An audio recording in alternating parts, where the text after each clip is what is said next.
ওকে, তো আমরা গত ক্লাসে যেটা আলোচনা করেছিলাম সেটা হচ্ছে যে সুস্থ নেতার বিষয়। সুস্থ নেতা বলতে আমরা কি বুঝি, সেখানে আমরা তিনটে বিষয় দেখেছিলাম। একটা হচ্ছে নেতা, নেতা কাকে বলে, আহ নেতা কথার অর্থ কি, সেটা নিয়ে আলোচনা করেছিলাম। তারপর যে সুস্থ নেতা, শুধুমাত্র যে কোনো সাধারণ নেতা না, কিন্তু সুস্থ নেতা। হ্যাঁ, এবং সুস্থ নেতা হতে গেলে ঠিক যেমন আমাদের শরীরের বিভিন্ন অঙ্গ প্রত্যঙ্গ আছে, এবং সেই বিভিন্ন অঙ্গ প্রত্যঙ্গ কি করছে, যে সুস্থ হবে তাদের কাজ করছে, এবং সেইভাবে কি হচ্ছে পুরো শরীরটাই সুস্থ আছে।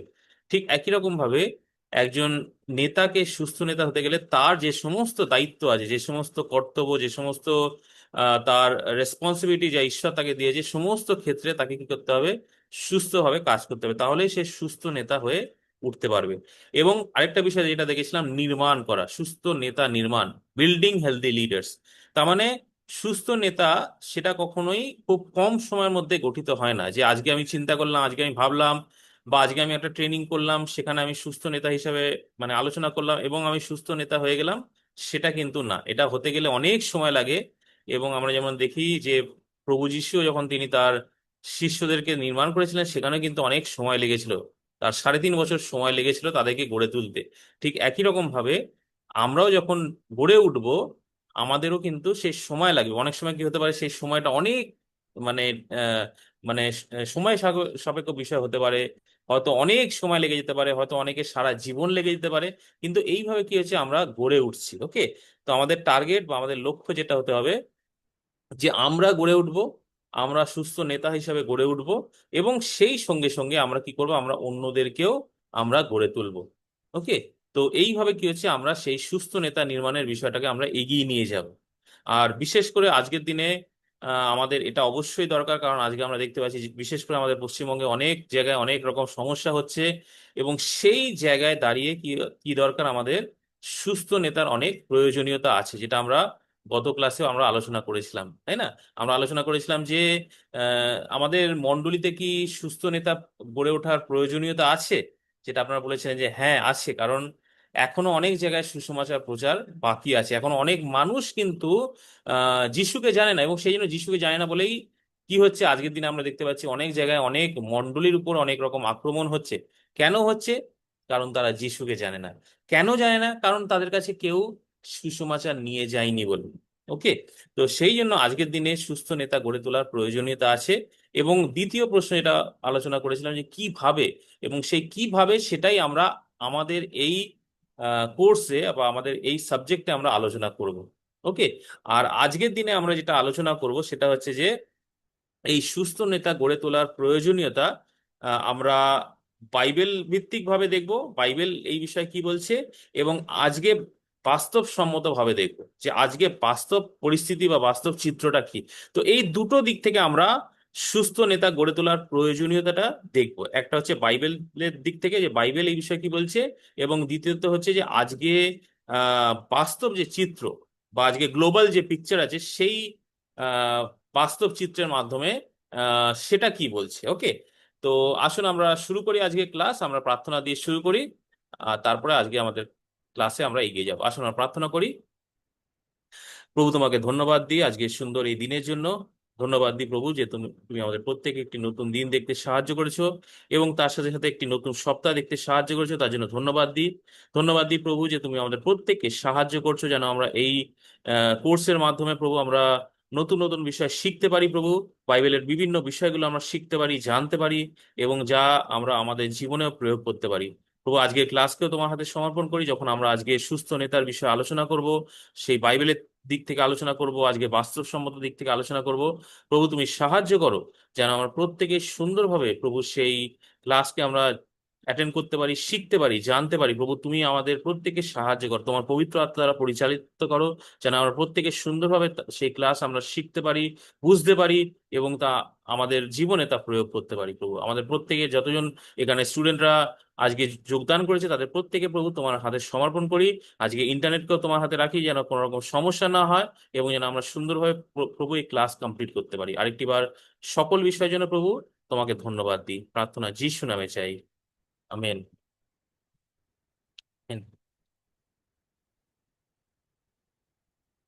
ওকে, তো আমরা গত ক্লাসে যেটা আমরা দেখেছিলাম, হেলদি লিডার্স দ্য কি টু হেলদি চার্চেস।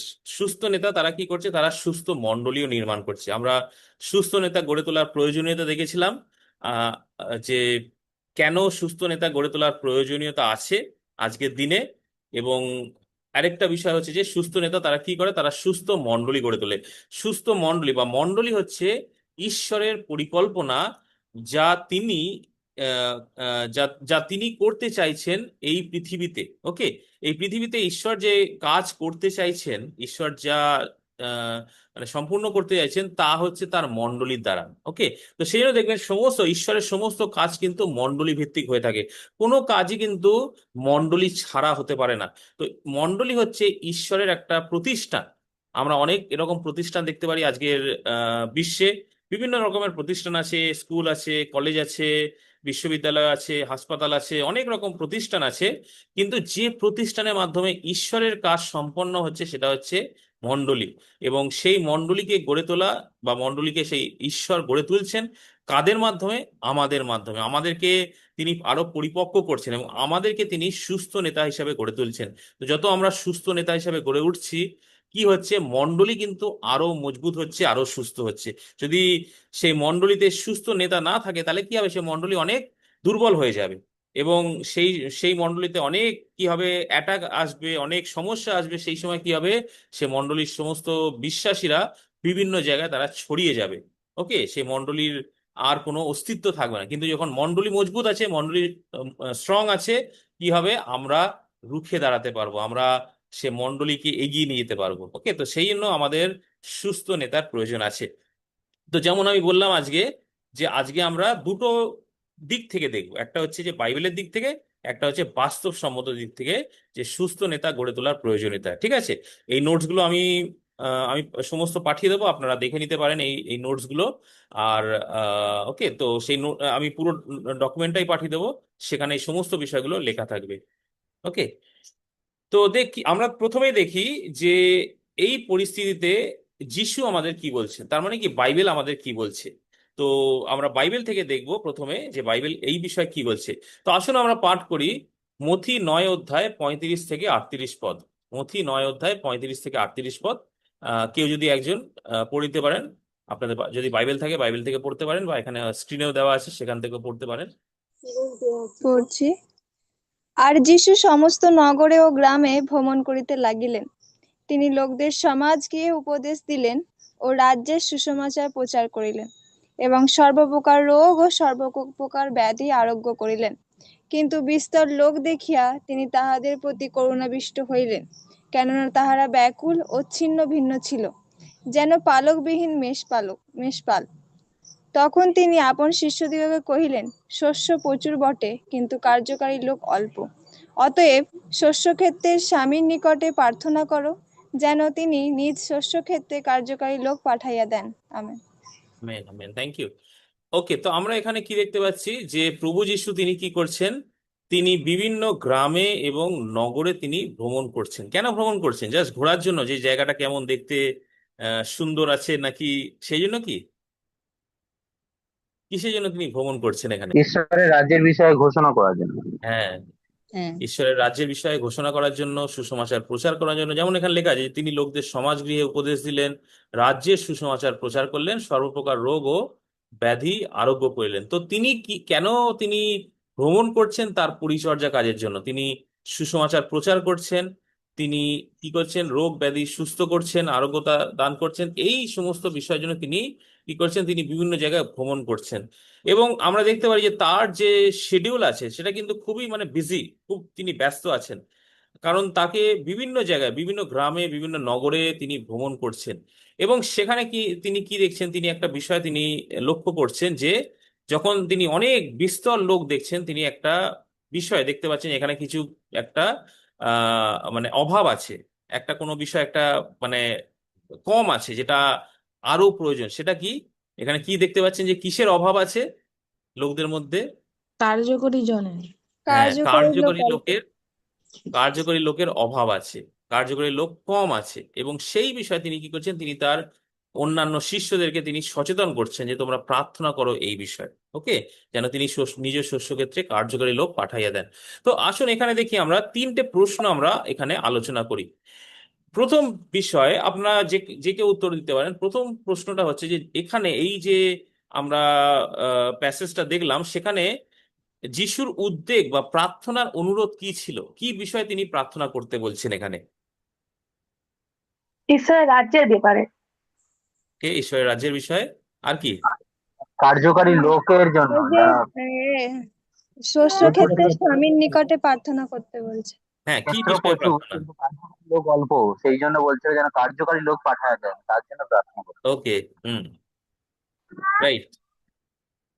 তো একটা জিনিস এখানে লক্ষ্য করুন, এখানে তার প্রার্থনার বিষয়টা কি। এরকম না যে তিনি বলছেন যে ঠিক আছে আজকে এখানে অনেক লোক এসছে, বিস্তর লোক, আমরা দেখতে পাচ্ছি সেখানে লেখা আছে বিস্তর লোক তিনি দেখলেন।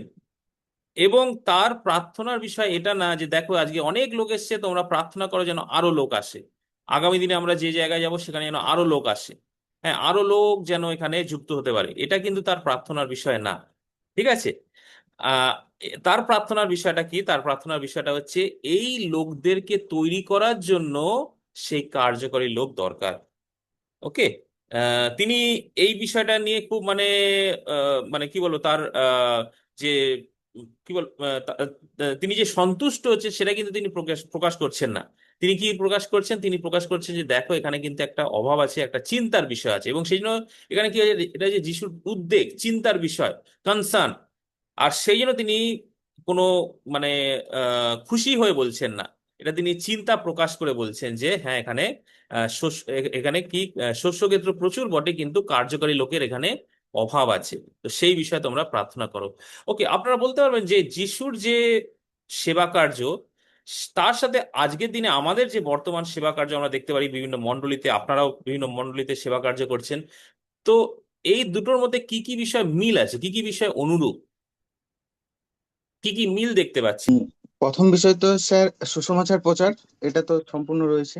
হুম, তার সঙ্গে রয়েছে আজ আজকে অনেক জায়গায় এই সুসমাচারের চাহিদা অনেক রয়েছে, কিন্তু যেটা এখন পর্যন্ত পৌঁছতে পারছে না, হুম, লোকেরা যেতে পারছে না। আর সেটাও রয়েছে যেটা কিনা প্রভু যীশু তো একা সব সেখানে সবাইকে তো সুসমাচার দিতে পারেনি, তার শিষ্যরাও ছিলেন তো। এই মানে এইরকম বিষয় রয়েছে যে আমাদেরকেও আরো অনেক জায়গায় যেতে হবে সুসমাচারের জন্য, হুম। যেটা প্রভু যীশু প্রার্থনার মাধ্যমে বলেছিলেন। আহ, আর আর তেমনটা কিছু, দুটো বিষয় দেখলাম আর কি ওকে, এখান হ্যাঁ, থেকে। Thank you. তো আমরা এখানে দুটো বিষয় দেখতে পাচ্ছি, একটা হচ্ছে যে সুসমাচার প্রচারের বিষয়, যে যেমন যিশু সুসমাচার প্রচার করতেন বিভিন্ন জায়গায়, আজকের দিনেও আমরা সুসমাচার প্রচার করছি। বিভিন্ন বাধা থাকা সত্ত্বেও কিন্তু আমরা সুসমাচার প্রচার কিন্তু বন্ধ করছি না, আমরা সুসমাচার প্রচার করে যাচ্ছি। এবং আরেকটা বিষয় আমরা দেখতে পাচ্ছি, হ্যাঁ যিশুর সময়ও সেই মানে কি বলবো সে অনেকে ছিল যারা সুসমাচার জানতো না, আজকের দিনেও কিন্তু অনেকে আছে যারা এখনো সুসমাচার জানে না বা তাদের কাছে সুসমাচার পৌঁছায়নি। ওকে, ইয়েস, থ্যাংক ইউ।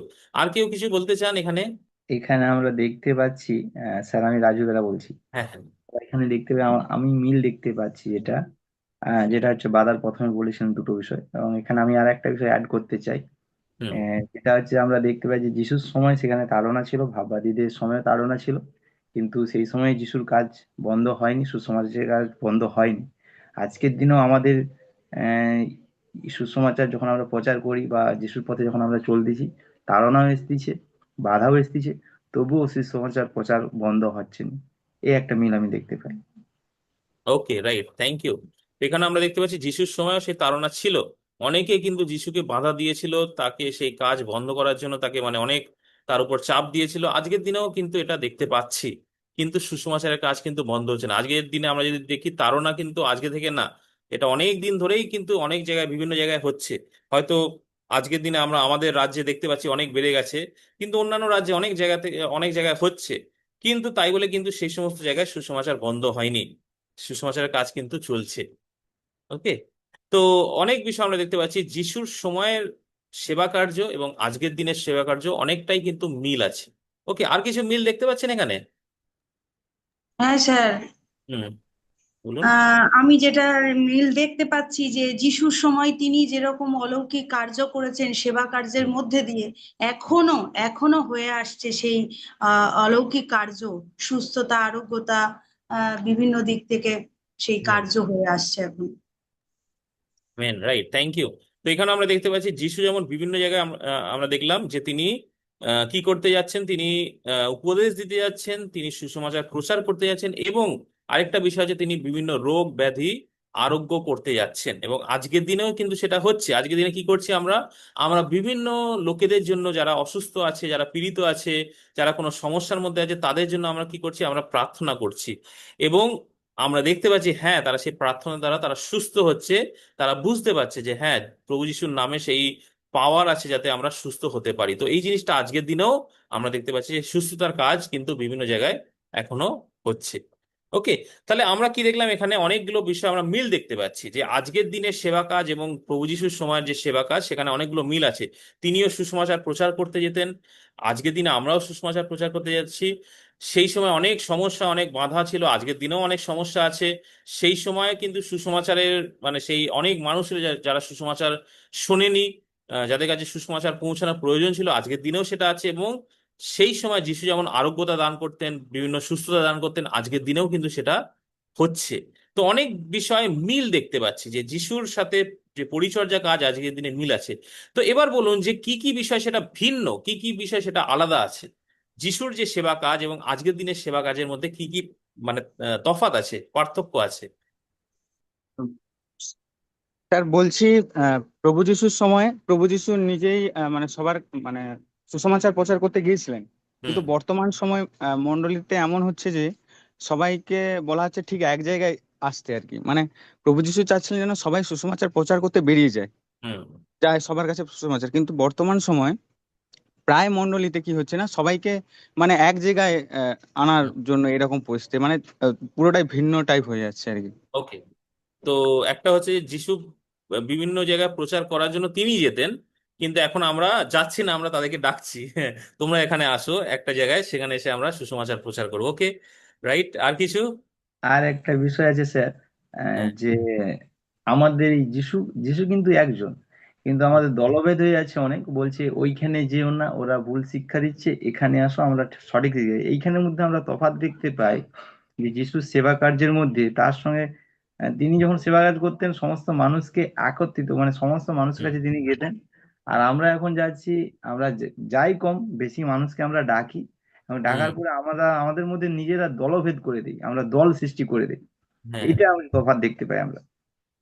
হ্যাঁ। আজকের দিনে আমরা দেখতে পাচ্ছি যে অনেক মানে দল ভাগ হয়ে গেছে।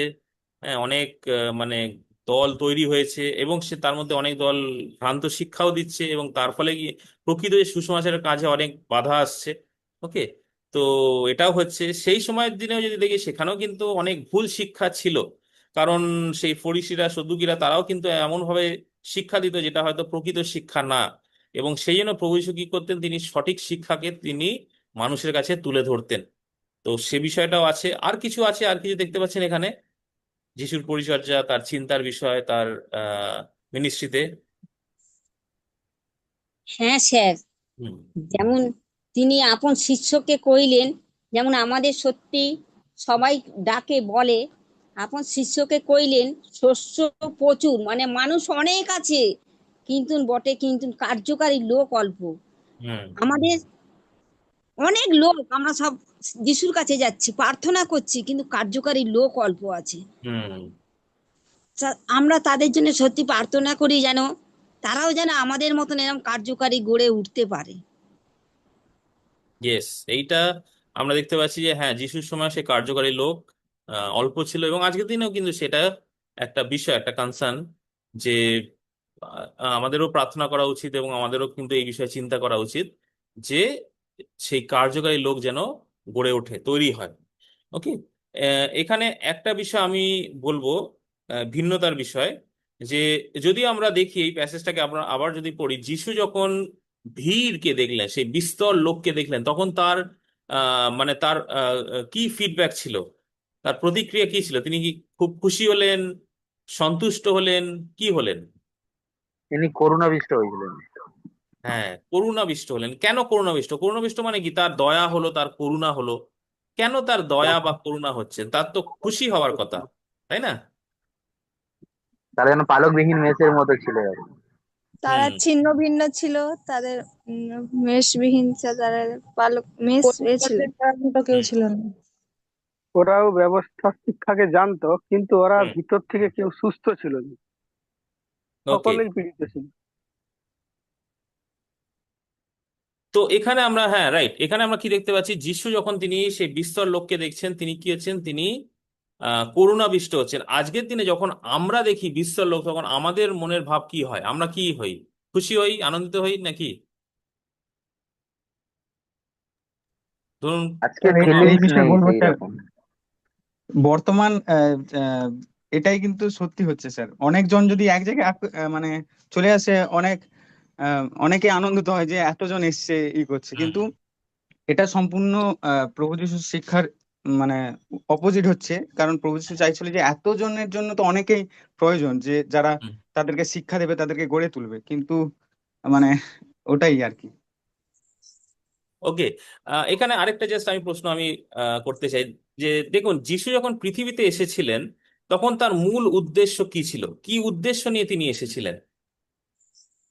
সমস্ত মানুষ যাতে পরিত্রাণ পায় এবং ওকে। ঈশ্বরের সাথে যেন আবার তাদের মানুষের পুনর্মিলন হয়, মানে সংযুক্ত হ্যাঁ, হয়, সেই জন্য এসেছিলেন। তার উদ্দেশ্য সেটাই ছিল। রাইট। সমস্ত মানুষ যেন কি হয়, তারা পরিত্রাণ পায়, তারা ঈশ্বরের সাথে আবার সংযুক্ত হতে পারে, ঈশ্বরকে জানতে পারে। এটা ছিল তার মূল উদ্দেশ্য। এবং এই উদ্দেশ্য, এটা যে একদম মানে সব থেকে মেন প্রায়োরিটি তার, সব থেকে মূল উদ্দেশ্য, যে যে জন্য তিনি পৃথিবীতে এসেছিলেন। এবং এছাড়া আর তার মূল কাজ কি কি ছিল? এই পরিত্রাণ ছাড়া আর তিনি কি কি করেছিলেন? শিষ্য তৈরি করা, যাতে তিনি শিষ্য তৈরি করতে পারেন, এবং তিনি আদেশও দিয়েছিলেন, তোমরা গিয়ে সমস্ত জাতিকে শিষ্য হ্যাঁ, করো। রাইট। তার আরেকটা কাজ ছিল শিষ্য তৈরি করা। যেমন তিনি কি করছেন? তিনি তিনি কি করছেন? তিনি মানুষকে পরিত্রাণ দেওয়ার জন্য এলেন, এবং তার জন্য তিনি কি করছেন? তিনি সুসমাচার প্রচার করছেন, তিনি ঈশ্বরের সেই সত্যকে তুলে ধরছেন। ওকে। এটা তার একটা গুরুত্বপূর্ণ দিক, যে সকল মানুষ যেন কি করে, তারা ঈশ্বরের সত্যকে জানতে পারে, ঈশ্বরকে জানতে পারে। এবং সেই জন্য তিনি কি করছেন? তিনি বিভিন্ন গ্রামে, নগরে গিয়ে তিনি উপদেশ দিচ্ছেন, তিনি রাজ্যের সুসমাচার প্রচার করছেন, যাতে মানুষ কি হয়, ঈশ্বরকে জানতে পারে, ঈশ্বরের সত্যকে জানতে পারে। কিন্তু তার আবার আরেকটা গুরুত্বপূর্ণ দিক ছিল, যে শিষ্য তৈরি করা। কেন শিষ্য তৈরি করা? কারণ যে কাজটা তিনি তৈরি করছেন, যে কাজটা তিনি শুরু করছেন, সেই কাজটা যেন আরো আগামী দিনে এগিয়ে চলতে পারে। ওকে। যিশু জানেন যে তার সময়কাল এই পৃথিবীতে কিন্তু খুবই সীমিত, তাকে তার পিতার কাছে ফিরে যেতে হবে। এবং সেই সীমিত সময় তিনি যেটুকুনি কাজ শুরু করবেন, সেটা যেন বন্ধ না হয়ে যায়, যে তিনি পিতার কাছে ফিরে গেলেন এবং তারপরে কি হলো, সেই কাজ বন্ধ হয়ে গেল, এরকম না। সেই কাজ যেন আগামী দিনেও চলতে পারে, এগিয়ে যেতে পারে, সেই জন্য তিনি কি করলেন? তিনি শিষ্য তৈরি করলেন। ওকে। তাহলে এখানে দেখুন, তার কাজের মধ্যে কিন্তু দুটো গুরুত্বপূর্ণ বিষয় প্রকাশ পাচ্ছে। একটা হচ্ছে সুসমাচার প্রচার, ইভাঞ্জেলিজম, আর দ্বিতীয় হচ্ছে শিষ্য তৈরি করা বা ডিসাইপলশিপ। ওকে। সুসমাচার প্রচার এবং শিষ্য গঠন করা। তো যখন আমরা এই প্যাসেজে আমরা ফিরে আসছি, মথি 9 অধ্যায়, আমরা দেখতে পাচ্ছি যে তিনি কিন্তু দুটো বিষয় কিন্তু চিন্তা করছেন। ওকে। একটা হচ্ছে সুসমাচার প্রচার, এবং তার সুসমাচার প্রচার শোনার জন্য কি হচ্ছে, সেখানে অনেক হাজার হাজার মানুষ সেখানে তার কাছে উপস্থিত হচ্ছে। আমরা দেখি অন্যান্য ক্ষেত্রেও যখন তিনি সুসমাচার প্রচার করছেন, উপদেশ দিচ্ছেন, তখন কি হাজার হাজার, তিনি একটা জায়গায় তিনি 5,000 পুরুষকে তিনি খাওয়াচ্ছেন। মানে কি, সেখানে 5,000-এর আরো অনেক বেশি লোক সেখানে উপস্থিত। আরেকটা জায়গায় তিনি 4,000 বেশি পুরুষ সংখ্যাকে তিনি খাওয়াচ্ছেন। তার মানে কি, সেখানে আরো অনেক বেশি মানুষ উপস্থিত। তার মানে কি, একটা দিকে দেখতে পাচ্ছি যে তার সুসমাচার শোনার জন্য, তার উপদেশ শোনার জন্য প্রচুর মানুষ তার কাছে আসছে, সেই সত্যকে জানার জন্য। কিন্তু আরেকটা বিষয় যেটা তাকে চিন্তিত করে তুলছে, সেটা হচ্ছে যে সেখানে কার্যকরী লোকের অভাব। এবং সেই জন্য আজকের দিনে যেমন হয়, আমরা যদি দেখি কোনো, হয়তো কোনো সুসমাচার প্রচারের ক্ষেত্রে কোনো সভা আয়োজন করা হচ্ছে এবং সেখানে প্রচুর লোক এসছে, আমরা কিন্তু একদিকে আমরা খুশি হই, যে আজকে আমাদের যে টার্গেট ছিল, যে লক্ষ্য ছিল, যতজন লোক আসার কথা, সেটা পূরণ হয়েছে। আজকে আমরা খুবই খুশি, আমরা প্রভুকে ধন্যবাদ দিই, তাই না? যে আজকে অনেক লোক এসছে, আমরা খুশি হই। কিন্তু যিশু যখন দেখছেন সেই লোককে, বিস্তর লোককে দেখছেন, তিনি কিন্তু খুশি হচ্ছেন না। তিনি একটা অভাবকে দেখতে পাচ্ছেন, একটা চিন্তার বিষয় দেখতে পাচ্ছেন, যে এদের মধ্যে কার্যকারী লোক নেই। তারা সুসমাচার শোনার জন্য এসছে, তারা শেখার জন্য এসছে, কিন্তু কে তাদেরকে শিক্ষা দেবে? সেই শিক্ষা দেওয়ার লোকের অভাব। এবং এই বিষয়টা যদি আমরা দেখি আজকের দিনেও কিন্তু না আছে। কি গন্ধ খাচ্ছে, আমাকে কেমন লাগছে, আচ্ছা, একটু মাথা মাইকগুলো মাথা মিউট ঘুরছে। করে নেবেন আপনাদের মাইকগুলো। ওকে। আচ্ছা, আপনাদের মাইকগুলো একটু মিউট করে নিন। রচিতা বোন মাইকটা অফ রাখবে। ওকে।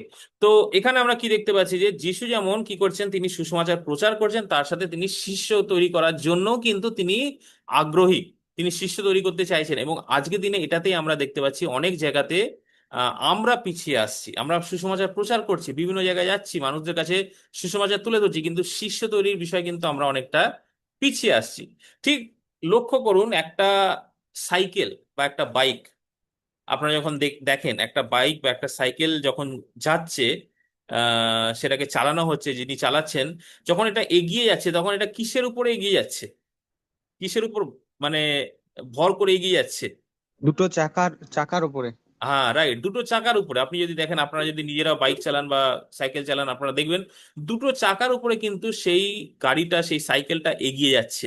এবং যখন দেখবেন যে যদি ধরুন এই দুটো চাকার মধ্যে কোনো একটা চাকায় হাওয়া কমে গেল, পাংচার হয়ে গেল, তখন কি করবেন? তখন পাম্প দিতে হবে চাকায়। তখন কিরকম করবেন যে আচ্ছা না, আমাকে অনেক একটা গুরুত্বপূর্ণ মিটিং এ যেতে হবে, আমি অনেক আমার লেট হয়ে গেছে, আমাকে তাড়াতাড়ি যেতে হবে, আমি পরে সারাবো, এখন যেমন অবস্থায় আছে, যে অবস্থায় আছে আমি সেই অবস্থায় নিয়ে চালিয়ে চলে যাই। তাই কি করবেন? সম্ভব হবে না স্যার।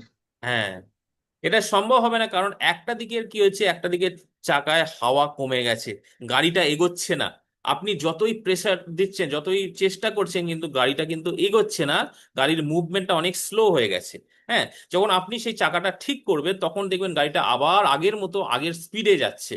তার মানে কি, এই দুটো চাকাতেই কিন্তু হাওয়া দেওয়া গুরুত্বপূর্ণ, দুটো চাকাই ইম্পর্টেন্ট একটা গাড়িকে, একটা মুভমেন্টকে এগিয়ে নিয়ে যাওয়ার জন্য। ঠিক যদি আমি এই একটা সাইকেল বা একটা বাইককে আজকের দিনের আমরা মিনিস্ট্রির সাথে তুলনা করি, যে ধরে নিন এই বাইক বা এই সাইকেল, এটা হচ্ছে আজকের দিনের আজকের দিনের এটা হচ্ছে একটা আজকের দিনের মিনিস্ট্রি, ঠিক আছে? আমাদের যেমন আমরা মিনিস্ট্রি করছি সেরকম এই মিনিস্ট্রিটাকে কিভাবে এগিয়ে নিয়ে যাব, তার জন্য কিন্তু দুটো চাকার প্রয়োজন। এই দুটো চাকা কি? এই দুটো চাকার মধ্যে প্রথম চাকাটা হচ্ছে সুসমাচার প্রচার। ঠিক যেমন প্রভু যীশু করেছিলেন, তিনি বিভিন্ন জায়গায় গিয়ে সুসমাচার প্রচার করতেন, উপদেশ দিতেন। তো একটা চাকা হচ্ছে সুসমাচার প্রচার, এই চাকাটাকেও কিন্তু ভালোভাবে ঘোরাতে হবে, তার মধ্যে যেন হাওয়া থাকে, মানে কি সেটা কাজ করছে, চলছে, তবে কি হচ্ছে, সে মিনিস্ট্রি করছে। এবং দ্বিতীয় চাকাটা হচ্ছে শিষ্য তৈরি করা। ওকে, দ্বিতীয় চাকাটা হচ্ছে শিষ্য তৈরি করা। তো দ্বিতীয় চাকাটা যদি মজবুত না হয়, ঠিক মতো না ঘরে, যদি সেই চাকাটা দুর্বল হয়ে যায়, তাহলে কিন্তু পুরো মিনিস্ট্রিটা কিন্তু দুর্বল হয়ে যাবে। আপনি যতই সুসমাচার প্রচার করছেন, যতই আপনি চেষ্টা করছেন, যতই আপনি এফার্ট দিচ্ছেন, কিন্তু দেখছেন যে কোথাও না কোথাও মিনিস্ট্রি স্লো হয়ে গেছে, আহ, দুর্বল হয়ে গেছে। হ্যাঁ, এর স্পিড সেরকম নেই। কেন? হয়তো আপনি দ্বিতীয় চাকাটার উপরে আপনি দেখছেন না, গুরুত্ব দিচ্ছেন না। এবং আজকের দিনে সেই জন্য কিন্তু মন্ডলী অনেক স্লো হয়ে গেছে। কেন? সুসমাচার প্রচার তো হচ্ছে, কিন্তু আজকে শিষ্যত্বের নির্মাণ কোথায়? তো আমরা বাইবেল থেকে কি দেখলাম দেখুন, যিশুর যে দুটি গুরুত্বপূর্ণ বিষয়, তার পরিত্রাণের উদ্দেশ্য ছাড়া যে আর দুটো গুরুত্বপূর্ণ বিষয় তার লক্ষ্য ছিল, সেটা কি ছিল? একটা হচ্ছে সুসমাচার প্রচার, আর একটা হচ্ছে শিষ্য তৈরি করা। এবং সেই জন্য দেখবেন যে তিনি কি করছেন, এখানে তিনি চিন্তিত, তার চিন্তার বিষয় যে কার্যকরী লোকের অভাব। এবং সেই বিষয় নিয়ে তিনি তার শিষ্যদেরকে বলছেন যে তোমরা কি করো, শস্যক্ষেত্রে স্বামীর নিকটে প্রার্থনা করো, যেন তিনি কি করেন, তিনি নিজের শস্যক্ষেত্রে কার্যকরী লোক পাঠিয়ে দেন। তিনি এটা বলছেন না যে তোমরা প্রার্থনা করো যে আগামী দিনে আরো যেন লোক আসে, আমরা যেখানে যাব সেখানে যেন আরো লোক, আজকে 1,000 লোক এসছে, আগামী দিনে আরো 2,000 লোক আসে, এটা কিন্তু তার প্রার্থনার বিষয় না। কিন্তু প্রার্থনার বিষয় যতজনই আসুক না কেন, যেন সঠিক শিষ্য গড়ে উঠতে পারে, সঠিক কার্যকারী লোক গড়ে উঠতে পারে, তারা যেন অন্যদেরকে গড়ে তুলতে পারে। তো আমরা যিশুর যে উদাহরণ থেকে আমরা কি দেখতে পেলাম, যে এই দুটো জিনিস কিন্তু আজকের দিনের সেবা কার্যের জন্য গুরুত্বপূর্ণ, সুসমাচার প্রচার এবং হচ্ছে শিষ্য নির্মাণ। তো আসুন আমরা দেখি এবার বিশ্বব্যাপী চিত্রটা কি। সারা বিশ্বে আজকের দিনে আমরা পরিস্থিতি কি দেখতে পাচ্ছি, যে এটা তো আমরা দেখলাম 2000 বছর আগে ঘটনা, যে সেই সময় আহ আহ, সেই সেই সময় চিত্রটা কি ছিল, কিন্তু আজকের দিনে চিত্রটা কি, বিশ্বব্যাপী চিত্র। তো আমরা দেখি গত 20 থেকে 30 বছরে কি হয়েছে। বিভিন্ন ক্ষেত্রে সুসমাচার প্রচার ও মণ্ডলী রোপণে ফোকাস করা হয়েছে। মূল ফোকাস বা মূল লক্ষ্যটা কি দেওয়া হয়েছে? সুসমাচার প্রচার। এবং বিভিন্ন মিশন অর্গানাইজেশন আছে, বিভিন্ন সংস্থা আছে, তারা কি করছে? সুসমাচার প্রচারের উপরে কি করছে? গুরুত্ব দিচ্ছে। এবং তার সাথে সাথে কি হচ্ছে? সুসমাচার প্রচার হচ্ছে, বিভিন্ন জায়গায় নতুন নতুন মণ্ডলী তৈরি হচ্ছে। এবং তার ফলে কি হচ্ছে, আমি যে স্ট্যাটিস্টিক্স দেবো তাতে আপনারা সত্যি খুব মানে অবাক হবেন এটা জেনে। দেখুন, যে এর ফলে কি হচ্ছে, প্রতিদিন, আমি প্রত্যেক দিনের কথা বলছি, প্রতিদিন প্রায় 44,000 মানুষ খ্রিস্টেতে আসছে। হালেলুয়া, ঈশ্বরের ধন্যবাদ হোক। তো প্রতিদিন 44,000 মানুষ, আজকের দিনে আমরা এখানে বসে আছি, আজকের দিনেও কিন্তু প্রায় 44,000 মানুষ সারা বিশ্বে প্রভু যিশুকে গ্রহণ করবে। আমি কয়েকটা উদাহরণ দিই তার বিষয়ে, আমি নিজেও এই বিষয়ে দেখেছি। অনেক সময় এগুলো আমরা কোনো মানে গুগলে বা কোনো ইন্টারনেটে বা কোনো কোনো জায়গায় আমরা এই এই এই স্ট্যাটিস্টিক দেখতে পারবো না, কিন্তু এটা যে সমস্ত দল তারা এই বিষয়ে সার্ভে করেছে তাতে তারা এই বিষয়টা খুঁজে পেয়েছে। এবং অনেক দেশ আছে যেখানে আহ এমনি ওপেনলি সুসমাচার প্রচার করা কিন্তু খুবই মানে কঠিন কাজ। সেখানে আমরা এরকম ভাবে সুসমাচার, যেমন আমরা আজকের দিনে হয়তো আমরা দেখতে পাচ্ছি অনেক তাড়না আসছে, কিন্তু তবুও আমরা মণ্ডলীতে কি করছি, আমরা সুসমাচার প্রচার করতে পারছি। কিন্তু অনেক জায়গায় এটা কিন্তু সম্ভব না। এবং এরকম কয়েকটা দেশে আমি কয়েকদিন আগে আমি কয়েকটা ভিডিও দেখছিলাম, সেখানে দেখতে পেলাম যে আহ, একটা দেশে এরকম যেখানে সমস্যা আছে, যেখানে তারা ওপেনলি এরকম কিছু করতে পারে না, তারা কি করেছে, তারা একটা বাড়িতে তারা মিলিত হচ্ছে, সেখানে দরজা জানলা সমস্ত বন্ধ করে দিয়ে তারা সেখানে মিলিত হচ্ছে, এবং সেখানে তারা আরাধনা করছে, তারা প্রভুর গৌরব করছে, তারা সুসমাচারের মধ্যে আলোচনা করছে, এবং সেইভাবে সেই মণ্ডলী গড়ে উঠছে। এবং সেখানে যখন কেউ প্রভুকে গ্রহণ করার জন্য প্রস্তুত হচ্ছে, তারা বাপ্তিস্ম নেওয়ার জন্য প্রস্তুত হচ্ছে, তারা কি করছে, তারা কিন্তু তাদেরকে বাইরে কোথাও বাপ্তিস্ম নিয়ে যাওয়ার জন্য তারা মানে নিয়ে যেতে পারছে না, কারণ সেখানে অনেক সমস্যা আছে। যদি কেউ বাইরে নিয়ে যাওয়া হয়, যদি কেউ দেখে ফেলে, তাহলে কিন্তু অনেক সমস্যা হবে। তাহলে তারা কি করেছে, তারা তাদের যে বাথরুমের মধ্যে যে একটা মানে স্নান করার যে জায়গা থাকে, যে চৌবাচ্চা মতো থাকে বা তাদেরকে বাথটাব বলা হয়, সেইখানে গিয়ে তারা তাদেরকে বাপ্তিস্ম দিচ্ছে এবং তারা বাপ্তিস্ম গ্রহণ করছে। তারা সত্যি খুবই আনন্দিত। আমি দেখছিলাম একটা ভিডিওতে যে তারা মানে বাপ্তিস্ম নেওয়ার পরে তারা খুবই আনন্দ সহকারে তারা নাচ করছে, তারা ড্যান্স করছে, এবং তার সাথে সাথে অন্যান্য যারা আছে তারা প্রত্যেকে তাদের সাথে যুক্ত হচ্ছে এবং ঈশ্বরকে ধন্যবাদ দিচ্ছে। তাহলে দেখুন, যেখানে সমস্যা আছে কিন্তু সেখানেও কিন্তু প্রভুর কাজ হচ্ছে। আমি আরেকটা দেশের কথা শুনেছিলাম, যেখানে এরকম একটা মিটিং হচ্ছিল, এবং সেখানে কি হয়, সেখানে কোনোভাবে সেই আহ, পুলিশ সেটা জানতে পারে যে এখানে এরকম মিটিং হচ্ছে, এবং পুলিশ সেখানে কি করে, সেখানে কিছু লোক পাঠায়।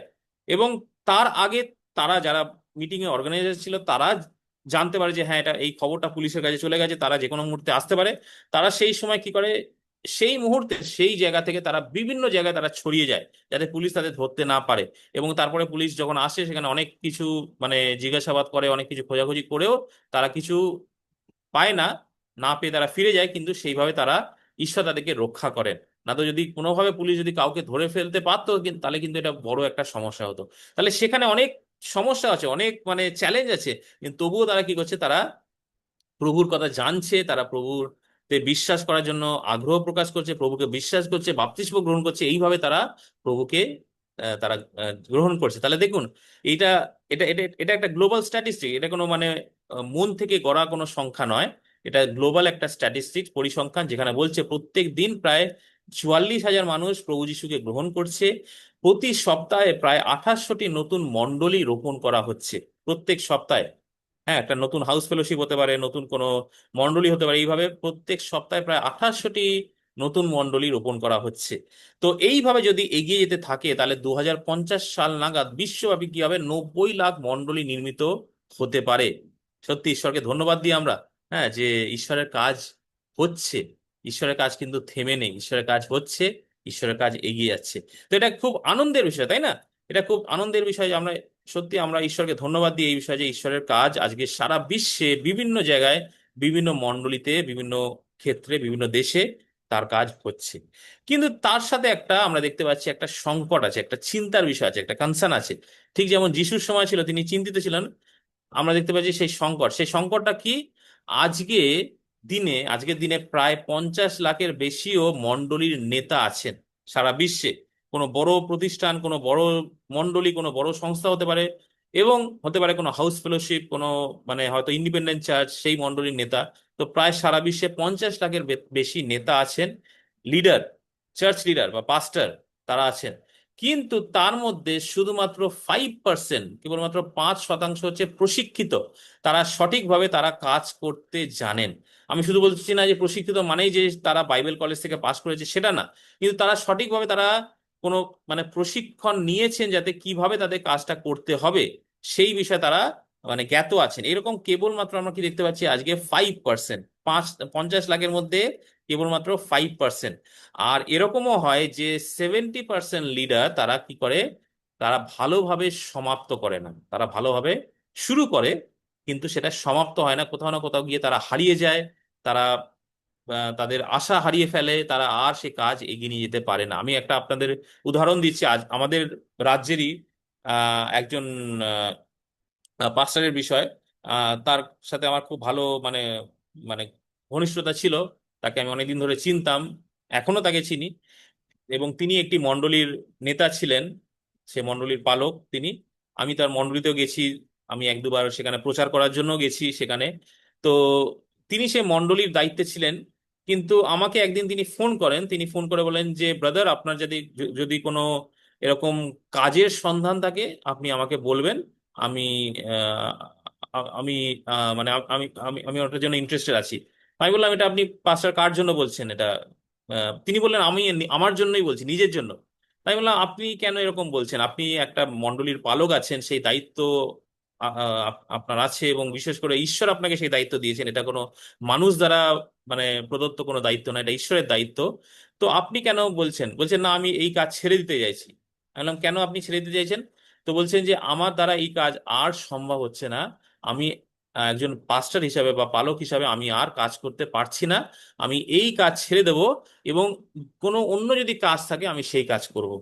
আমি যখন কথাটা শুনলাম আমার সত্যি খুব খারাপ লাগলো, এই ভেবে যে একজন পালক, একজন পাস্টার, যাকে ঈশ্বর দায়িত্ব দিয়েছেন, এটা কোনো মানুষ দ্বারা আহ, মানে কোনো প্রদত্ত কোনো দায়িত্ব না, এটা ঈশ্বর দ্বারা প্রদত্ত দায়িত্ব, ঈশ্বর সেই দায়িত্ব দিয়েছেন, কিন্তু সেই ব্যক্তি তিনি কি বলছেন, আমি এই কাজ ছেড়ে দিতে চাই। কেন ছেড়ে দিতে চাই? হয়তো কোনো সমস্যা আছে, হয়তো মণ্ডলীতে কোনো সমস্যা, হয়তো মণ্ডলীতে কেউ বিরোধিতা করছে, তো এরকম কোনো সমস্যা হতে পারে, কিন্তু তিনি কি বলছেন, আমি এই কাজ ছেড়ে দেবো। আমরা কি জানি যে মণ্ডলীর কাজে বা পরিচর্যার কাজে কি সমস্যা আসে না? অবশ্যই আসে, কিন্তু তাতে কি হচ্ছে, তিনি বলছেন আমি এই কাজ করতে চাই না। কেন?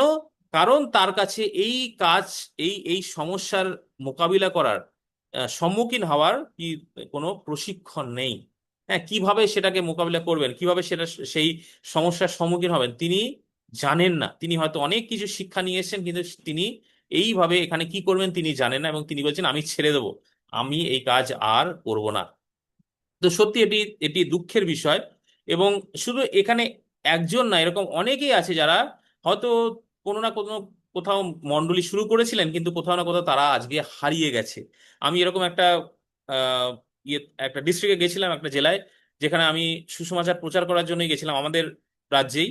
আহ যখন আমি সেখানে যাই, প্রায় 5 বছর আগে সেখানে যাই, এবং সেখানে একটা গ্রামের মধ্যে সুসমাচার তারা মানে আয়োজন করেছিল একজনের বাড়িতে, তার বাড়ির সামনে উঠোনে, এবং অনেক মানুষ, আমি দেখলাম সেই উঠোনটা প্রায় ভরে গেছে। সেখানে সেই অঞ্চলে সেই আশেপাশের যতজন আছে প্রত্যেকে সেখানে উপস্থিত, সেখানে ঈশ্বরের বাক্য শোনার জন্য, এবং সেখানে আমি ঈশ্বরের বাক্য প্রচার করলাম। সত্যি খুব ভালো লাগলো যে প্রত্যেকে এতটা আগ্রহী আছে। অনেকে আমার কাছে পরে এলেন, এসে আমার কাছে প্রার্থনা চাইলেন, তারা বললেন যে খুব সুন্দর হয়েছে। তো খুবই খুশি হলাম।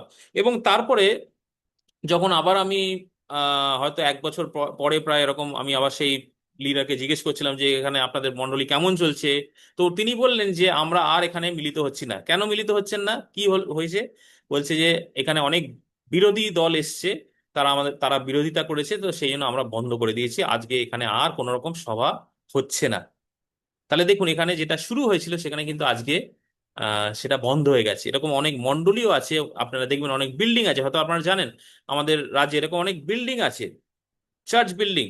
একটা সময় সেখানে হয়তো মণ্ডলী হতো, সভা হতো, কিন্তু আজকে সেখানে কি হচ্ছে, সেই মণ্ডলী সেই সেই বিল্ডিংটা জাস্ট একটা বিল্ডিং হিসাবে পড়ে আছে, সেখানে কোনো আরাধনা হয় না, কোনো কিছু হয় না, জাস্ট তালা মারা আছে, পুরোপুরি বন্ধ আছে। এরকম একটা জায়গায় গেছিলাম, একজন বয়স্ক মহিলা তিনি বলছিলেন যে আমরা সত্যি ঈশ্বরের বাক্যে আমরা বৃদ্ধি পেতে চাই, ঈশ্বরের বাক্যে আমরা শিক্ষা পেতে চাই, আমরা বাড়তে চাই, কিন্তু আমাদের শিক্ষা দেওয়ার কোনো লোক নেই। আমাদের মণ্ডলী আজকে বন্ধ পড়ে আছে। কখনো কখনো আমরা কয়েকজন বিশ্বাসীরা আসি, একটু গান করি, প্রার্থনা করি, আমরা চলে যাই, কিন্তু ঈশ্বরের বাক্যের প্রচার করার জন্য কেউ নেই। এবং সত্যি খুব দুঃখ সহকারে তিনি বলছিলেন। আজকে আমাদের কি মনে হয় যে এই যে সমস্যা আমরা দেখতে পাচ্ছি আজকে বিভিন্ন জায়গায়, বিশেষ করে আমাদের রাজ্যেও দেখতে পাচ্ছি, তো এর মূল কারণটা কি? কি মনে হয় আপনাদের? হয়তো আপনারাও জানেন এরকম অনেক ঘটনা। তো এর মূল কারণটা কি হতে পারে? কি মনে হয়? তা প্রশিক্ষণের অভাব হতে পারে, যেটা তারা ঠিক মতো ট্রেনিং পায়নি, হুম। যে পরিস্থিতি কিভাবে মোকাবিলা করতে হবে বা রাইট। তার বিকল্প আমরা কিভাবে কি করতে পারি, হুম। তার জন্য তারা সহজে পিছিয়ে যাচ্ছে। হ্যাঁ, তারা সঠিক প্রশিক্ষণ পায়নি। প্রশিক্ষণ কোথা থেকে পাবে? তারা ঈশ্বরের বাক্য থেকে। ঈশ্বরের বাক্যের শিক্ষার অভাব আছে তাদের মধ্যে। ওকে। আর এই যে শিক্ষাটা কে দেবে? নিশ্চয়ই তার জন্য কোনো কার্যকারী লোক দরকার। আর যদি কার্যকারী লোক না থাকে তাহলে কি হবে? অন্যরাও সেই শিক্ষা পাবে না, তারাও কি করবে? আস্তে আস্তে তারা হারিয়ে যাবে। ওকে। তো সেই জন্য শিক্ষার দরকার আছে। আজকে আমরা হয়তো অনেক জায়গায় আমরা হয়তো একসাথে আরাধনা করতে পারি, প্রার্থনা করতে পারি, কিন্তু যতক্ষণ আমরা ঈশ্বরের বাক্যে আমরা মজবুত হচ্ছি, আমরা কিন্তু গড়ে উঠতে পারছি না। আমি যেমন আগের ক্লাসে আপনাদের বলছিলাম যে যখন আমরা আমাদের সন্তানদেরকে আমরা স্কুলে পাঠাই, আমাদের লক্ষ্য কি থাকে? যে তারা যেন ভালোভাবে শিক্ষা পায় এবং ভালোভাবে এগিয়ে যায়। তারা যেন একই ক্লাসে না থাকে, এগিয়ে যায়। ঠিক সেই একই রকম ভাবেই আমাদের ঈশ্বর আমাদের জীবনে চান যে আমরা যেন এগিয়ে যাই, আমরা যেন একটা জায়গাতে না থাকি। তো কিভাবে এগিয়ে যাব? আমরা একজন প্রকৃত শিষ্য হয়ে উঠবো, এবং এর ফলে আমরা কি হবো? একজন কার্যকরী ব্যক্তিতে পরিণত হবো এবং কার্যকরী নেতাতেও পরিণত হবো, সুস্থ নেতা। যখন আমরা অন্যদেরকে শিক্ষা দিচ্ছি, এবং সেই জায়গাতে কি হচ্ছে, অনেকে কিন্তু সেই জায়গায় পৌঁছাতে পারছে না। এবং সেই জন্য আমরা দেখতে পাচ্ছি আজকে মণ্ডলীতে খুব অভাব আছে। মণ্ডলী হয়তো এর আগে যেমন হতো ঠিক সেরকম হচ্ছে না, কোথাও না কোথাও সেটা দুর্বল হয়ে যাচ্ছে, পিছিয়ে যাচ্ছে, অনেক লোক আসছে না, এরকম হচ্ছে। এবং সেই জন্য প্রভুর কাজ কিন্তু আমরা দেখতে পাচ্ছি সেইভাবে এগোচ্ছে না। এরকম না যে প্রভুর কাজ দুর্বল হয়ে গেছে, কিন্তু প্রভুর কাজ করার মতো লোক আজ তার অভাব আছে। ওকে। তো তাহলে দেখুন আজকে আমরা কি দেখলাম? আজকে আমরা দুটো পরিস্থিতি থেকে দেখলাম। একটা হচ্ছে বাইবেল আমাদের কি শিক্ষা দিচ্ছে, প্রভু যীশু কি বলছেন সেই বিষয়ে। যে আমরা সেখানে দেখতে পেলাম যে তিনিও কিন্তু কার্যকারী লোক তৈরি করার জন্য তিনি যথেষ্ট চিন্তাশীল আছেন, এবং তিনি চান যেন কি হয়, অনেক কার্যকারী লোক তৈরি হয়। সেই জন্য তিনি প্রার্থনা করার জন্য অনুরোধ করছেন, তোমরা প্রার্থনা করো যেন সেই শস্য ক্ষেত্রে কার্যকারী লোক তিনি পাঠাইয়া দেন। এবং ঠিক একই রকম ভাবে আজকে বিশ্বব্যাপী চিত্র দেখলাম, যেখানে একটা দিকে খুব তাড়াতাড়ি, খুব দ্রুত গতিতে কি হচ্ছে, মানুষ প্রভুকে গ্রহণ করছে। প্রায় প্রত্যেক দিন 44,000 মানুষ প্রভুতে আসছে। প্রত্যেক সপ্তাহে প্রায় 28টি নতুন মণ্ডলী স্থাপন হচ্ছে। এইভাবে প্রভুর কাজ এগিয়ে যাচ্ছে। কিন্তু আরেকটা দিকে কি হচ্ছে, যেখানে নেতাদের অভাব হয়ে যাচ্ছে, এবং আহ সঠিক বা প্রকৃত নেতা পাচ্ছে না বলে তারা কি হচ্ছে, তারা হয়তো আসছে, প্রভুকে জানছে, কিন্তু কোথাও না কোথাও তারা সেইখানেই সীমিত হয়ে থেকে যাচ্ছে, সেখানেই তারা রয়ে যাচ্ছে, বা অনেক সময় তারা আবার পিছিয়েও যাচ্ছে। তারা আবার তাদের পুরনো জীবনে ফিরে আসছে। তারা আর প্রভুর জীবনে বা সেই খ্রিস্ট জীবন যাপন করতে তারা আর আগ্রহী হচ্ছে না। তো এটাই হচ্ছে আজকে সারা বিশ্বব্যাপী চিত্র। আমরা যেটা আলোচনা করলাম একটু আগে, যিশু মূল লক্ষণীয় বিষয় কি ছিল সেখানে, যখন তিনি পৃথিবীতে এসেছিলেন? এই তিনটে বিষয়: তার পরিত্রাণ ক্রুশের মৃত্যুর মাধ্যমে, যাতে প্রত্যেকটি মানুষ, জগতের প্রত্যেকটি মানুষ কি হয়, পরিত্রাণ পায়। এবং তার আরেকটা বিষয় ছিল, যেটা হচ্ছে যে সুসমাচার প্রচার করা, ঈশ্বরের সত্যকে প্রকাশ করা, যাতে মানুষ কি হয়, ঈশ্বরের সত্যকে জানতে পারে। সেই জন্য আমরা দেখি অনেক সময় কি হয়, যখন তিনি সুসমাচার প্রচার করতেন, তখন কি হতো, অনেক মানুষ কিন্তু অবাক হয়ে যেত যে এটা একটা নতুন ধরনের শিক্ষা। এই শিক্ষাটা হচ্ছে অধিকারের সাথে শিক্ষা, এবং তাতে কি হচ্ছে, অনেকে অবাক হতো এবং তারা শুনতে আগ্রহী হতো। ওকে। তো তিনি সুসমাচার প্রচার করতেন, তিনি বিভিন্ন জায়গায় গিয়ে তিনি বিভিন্ন সমাজগৃহে, বিভিন্ন মানুষদের কাছে তিনি কি করতেন, উপদেশ দিতেন, আহ, সুসমাচার প্রচার করতেন। এবং আমরা দেখতে পারি যে সুসমাচার প্রচার করাটা তার কাছে কতটা গুরুত্বপূর্ণ ছিল। যখন আমরা দেখতে পাই যে সেই মার্ক লিখিত সুসমাচারের 2 অধ্যায়, যখন তিনি পিতরের বাড়িতে গেলেন, তার শাশুড়ি তিনি অসুস্থ ছিলেন, এবং তিনি তাকে সুস্থতা দেওয়ার জন্য গেলেন। এবং সেই কথা যখন অনেকে শুনতে পেলো যে হ্যাঁ, তিনি তাকে সুস্থ করে তুলেছেন, আহ সেখানে কি হলো, সেখানে অনেক মানুষ কিন্তু তার কাছে এলো, সুস্থতা পাওয়ার জন্য অনেক মানুষ তার কাছে এলো। এবং সেই দিনে সেখানে কি হলো, সন্ধ্যেবেলা তিনি কি করছেন, সেখানে তিনি অনেক মানুষকে তিনি সুস্থ করছেন। এবং তারপরে কি হলো, যখন তিনি ওখানে আছেন, সেই কথাটা চারিদিকে ছড়িয়ে গেল এবং পরের দিন কিন্তু আরো অনেক মানুষ চলে এলো তার কাছে সুস্থতা পাওয়ার জন্য। কিন্তু সেখানে কি হলো, তার শিষ্যরা কি হলো, তার শিষ্যরা তাকে খুঁজে পাচ্ছিল না, যে তিনি কোথায় আছেন। তিনি একাকে গিয়ে একটা জায়গায় তিনি নির্জনে প্রার্থনা করছেন।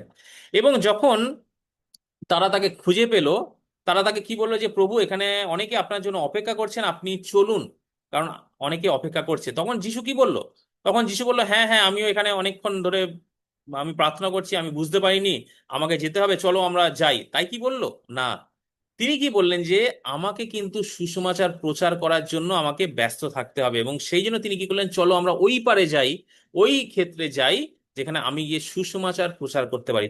তাহলে এখানেও কিন্তু দেখুন তার যে মূল লক্ষ্যটা যে হচ্ছে সুসমাচার প্রচার করা। হ্যাঁ, অনেক মানুষ এসছে, সুস্থতা পাওয়ার জন্য এসছে, খুব ভালো, কিন্তু আমি যেন আমার লক্ষ্য থেকে না সরে যাই। তার কাছে আরো ফেমাস হওয়ার জন্য, আরো বিখ্যাত হওয়ার জন্য একটা খুব বড় সুযোগ ছিল, যে অনেক মানুষ আসতো, তারা তার কাছ থেকে সুস্থতা প্রাপ্ত হতো, এবং তিনি আরো অনেক বিখ্যাত হয়ে যেতেন। কিন্তু সেই কাজটা তিনি করলেন না। তিনি বললেন, আমাকে ঈশ্বর যে কাজটা দিয়েছেন, ঈশ্বর যে দায়িত্ব দিয়েছেন, সেইটা আমি করব। এবং আমি কি করব, আমি সুসমাচার প্রচার করব। ওকে। তো তিনি সুসমাচার প্রচার করলেন, এবং সুসমাচার প্রচার করার জন্য তিনি অন্য অন্য জায়গায় চলে গেলেন, যেখানে আরো মানুষ তাকে তার সুসমাচার শুনতে পারে। এবং তার সাথে তিনি যে কাজটা করলেন, আমরা দেখতে পাচ্ছি যে তিনি কিন্তু একটা দল তৈরি করলেন। সে দলটা কি হচ্ছে, 12 জনের দল, শিষ্যের দল। ওকে। কেন তিনি 12 জনের দল তৈরি করলেন? তিনি তো একা গিয়ে সুসমাচার প্রচার করতে পারতেন, বা যে কোনো সময় তিনি বিভিন্ন জনকে তিনি নিয়ে নিতে পারতেন। কিন্তু এই 12 জন কি হবে, যাতে আগামী দিনে যখন তিনি থাকবেন না, যখন তিনি তার পিতার কাছে ফিরে যাবেন, তারা যেন সেই কাজটা করতে পারে, তারা যেন সুসমাচার প্রচার করতে পারে। এবং একই রকম ভাবে আপনারা দেখবেন, যখন সেই শিষ্যেরা তারা একসাথে ছিল, প্রেরিত 2 অধ্যায় আমরা কি দেখতে পাচ্ছি, সেখানে পিতর উঠে দাঁড়িয়ে প্রচার করছে, এবং সেখানে প্রায় কম বেশি প্রায় 3,000 মানুষ সেখানে যুক্ত হচ্ছে, সে মণ্ডলীতে যুক্ত হচ্ছে। কার প্রচারের মাধ্যমে? যিশু সেখানে নেই, কিন্তু তার শিষ্যদের মাধ্যমে সেখানে মণ্ডলীতে একটা একটা নতুন রিভাইভাল আসছে। প্রত্যেক দিন সেখানে মণ্ডলীতে কি হচ্ছে, লোকেরা যুক্ত হচ্ছে প্রত্যেক দিন। তারা শুধুমাত্র রবিবার দিন না, তারা প্রত্যেক দিন সেখানে মণ্ডলীতে তারা একত্রিত হতো, তারা ঈশ্বরের ধন্যবাদ দিত, তারা গৌরব প্রশংসা করতো, তারা প্রার্থনা করতো, এবং তারা সেই শিক্ষায় তারা গড়ে উঠতো। এবং সেইভাবে কি হচ্ছে, মণ্ডলী গড়ে উঠছে, প্রত্যেক দিন হাজার হাজার মানুষ সেখানে আসছে, এবং তারা সেখানে গড়ে উঠছে। এবং সেই শিষ্যরা কি করছে, তারাও আবার কি করছে, তারা বিভিন্ন জায়গায় ছড়িয়ে যাচ্ছে, যাদের মাধ্যম দিয়ে তারা সেখানে বিভিন্ন জায়গায় সুসমাচার প্রচার হচ্ছে। তার মধ্যে একজন শিষ্য আমাদের দেশেও এসেছিলেন, তিনি এসে সুসমাচার প্রচার করেছিলেন, যার মাধ্যম দিয়ে আমাদের দেশে কি হয়, সুসমাচার ছড়িয়ে যায়। ওকে। তো এই দুটো যে বিষয় আমরা দেখতে পাচ্ছি, যিশুর 3টে বিষয় তার লক্ষণীয় বিষয় ছিল। তার মধ্যে অবশ্যই আমাদের কি করতে হবে, প্রথমটা করার দরকার নেই, যেটা যিশু অলরেডি করে দিয়েছেন। আমাদের অবশ্যই দ্বিতীয় এবং তৃতীয় কাজটা আমাদের করতে হবে, সুসমাচার প্রচার করতে হবে এবং শিষ্য তৈরি করতে হবে। সেই সাইকেলের দুটো চাকা, দুটো চাকাকেই কিন্তু ঠিক মতো যেন ঘুরতে পারে সেটা দেখতে হবে। সুসমাচার প্রচারও হচ্ছে এবং শিষ্য তৈরিও হচ্ছে। যদি যে কোনো একটা দিকে আমরা ফোকাস করি, আরেকটা দিকে যদি আমরা ফোকাস না করি, তাহলে কি হবে, পুরোপুরি মিনিস্ট্রি কিন্তু দুর্বল হয়ে যাবে, পুরোপুরি মণ্ডলীর যে একটা মুভমেন্ট সেটা দুর্বল হয়ে যাবে। মণ্ডলী কিন্তু আর সুস্থ মণ্ডলী হিসাবে গড়ে উঠবে না, কোথাও না কোথাও সেটা গিয়ে দুর্বল হয়ে যাবে বা পিছিয়ে পড়বে। ওকে। তো সেই জন্য এই দুটো কাজ অবশ্যই আহ আমাদের দেখতে হবে এবং আমাদের ফোকাস করতে হবে। ওকে। অলরাইট। তো আজকে আমরা এখানেই শেষ করছি আজ আমাদের ক্লাস। কোনো কি আপনাদের প্রশ্ন আছে? এখানে প্রশ্ন আছে? আজকে আমরা দুটো বিষয় নিয়ে আমরা দেখলাম মূলত। প্রথমত আমরা দেখলাম যে বাইবেল ভিত্তিক বিষয় নেতা তৈরির বিষয় কি বলছে, এবং দ্বিতীয়ত আজকে জাগতিক বিষয় নেতা তৈরির বিষয় কি বলছে, এবং কেন সেটা গুরুত্বপূর্ণ। ওকে। এবং প্রভু যিশুর যে মূল সেবা কাজ, সেখান থেকে আমরা দেখলাম যে এই দুটো কাজের উপর তিনি গুরুত্ব দিয়েছিলেন, সুসমাচার প্রচার এবং শিষ্য তৈরি করা, এবং যা আমাদেরকেও করতে হবে। ওকে। তো কোনো প্রশ্ন এখানে কারোর কিছু আছে? আপনারা স্যার, ওই বুঝতে পেরেছেন? হ্যাঁ, বলুন। সেবা কাজের বিষয়ে যেটা বললেন, যিশুর দুটো দিক বললেন না, হুম হুম। শর্টে যদি বলেন খুব ভালো হবে। হ্যাঁ, এই দুটো দিক যেটা বললাম, যে একটা হচ্ছে সুসমাচার প্রচার করা, যেটাকে আমরা বলতে পারি ইভ্যাঞ্জেলিজম, সুসমাচার প্রচার। আর দ্বিতীয় হচ্ছে যে শিষ্য তৈরি করা, ডিসাইপলশিপ। ওকে, তো সুসমাচার প্রচার এবং শিষ্য তৈরি করা, এই দুটো যেন একসাথে এগিয়ে যেতে পারে। ঠিক আছে, ঠিক যিশু যেমন আমরা দেখলাম মথি 9 অধ্যায় তিনি কি করছেন, তিনি শিষ্যদেরকে কি করছেন, তিনি প্রার্থনা করার জন্য অনুরোধ করছেন যে তোমরা প্রার্থনা করো যেন সেই শস্যক্ষেত্রের স্বামী কি করেন, তিনি শস্যক্ষেত্রে কার্যকারী লোক পাঠিয়ে দেন। অর্থাৎ তিনি কি বলতে চাইছেন যে সেখানে কার্যকারী লোকের অভাব আছে। তো যিশু এমন কিসের জন্য গেছিলেন, তিনি সুসমাচার প্রচারের জন্য গেছিলেন।